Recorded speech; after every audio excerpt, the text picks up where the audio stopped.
नमस्कार दोस्तों, आज हम सीखेंगे कि नाउन को कौन कौन से केसेस के अंदर यूज़ किया जाता है। तो सबसे पहले हम शुरू करते हैं बिल्कुल सिंपल सेंटेंस के साथ में, जैसे राम ईट्स अ मैंगो।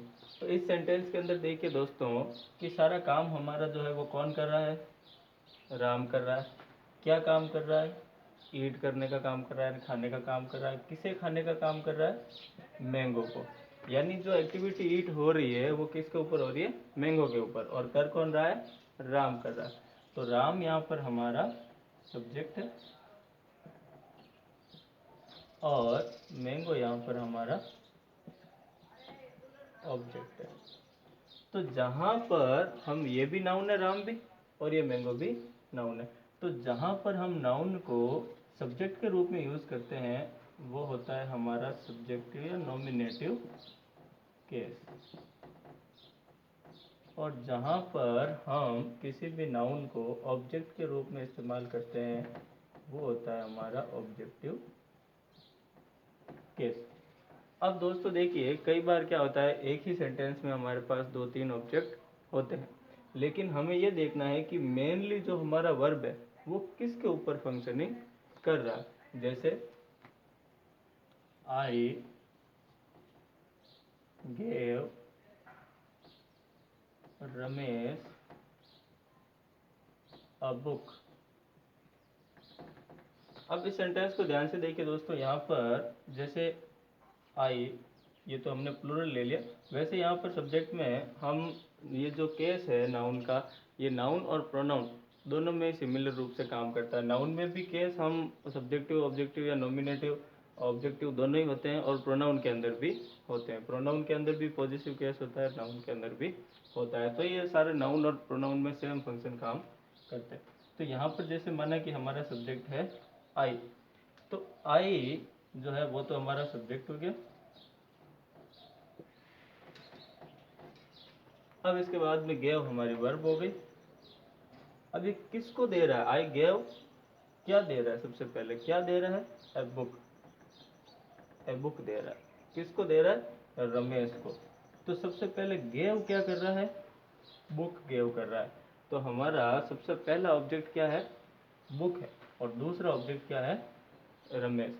तो जो चीज, जो वर्ब मेन जिसके लिए फंक्शनिंग कर रही है, क्या गेव कर रहा है? बुक गेव कर रहा है। तो मेनली फंक्शनिंग किसके लिए है ये वर्ब? इस बुक के लिए। तो ये बुक तो हो जाएगा हमारा direct object,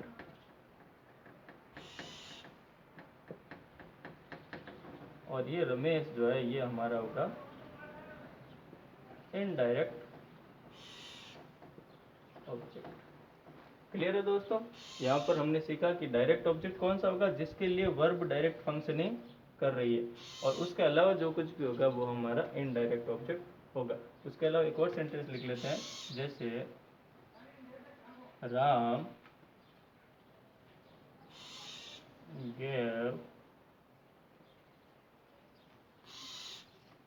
gave Ramesh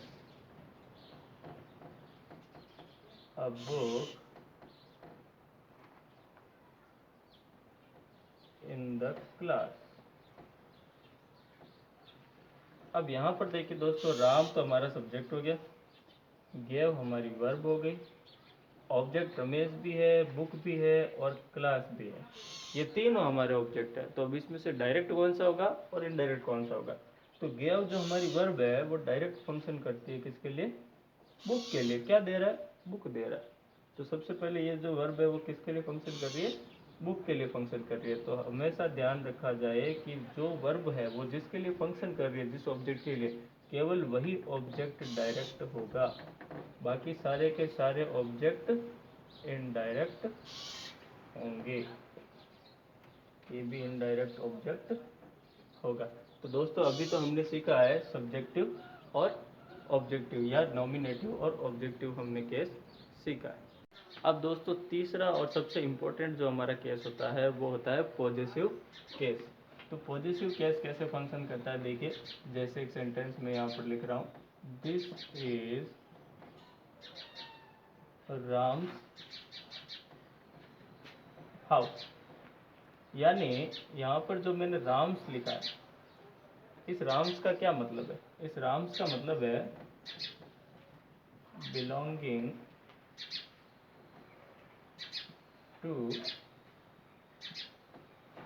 Ram, belonging to Ram. इस एस का मतलब है बिलोंगिंग टू राम। यानी अगर मैं ऐसा लिखूं, एपोस्ट्रोफ लगाकर एस लिखूं, तो इसका मतलब है ये चीज़ राम से संबंधित है। कौन सी चीज़? जो इसके ठीक बाद में आई हुई है। तो ये होता है दोस्तों हमारा पॉजिटिव केस। अगला जो हमारा चैप्टर होगा, इसमें हम पॉजिटिव केस को और भी डिटेल में पढ़ेंगे।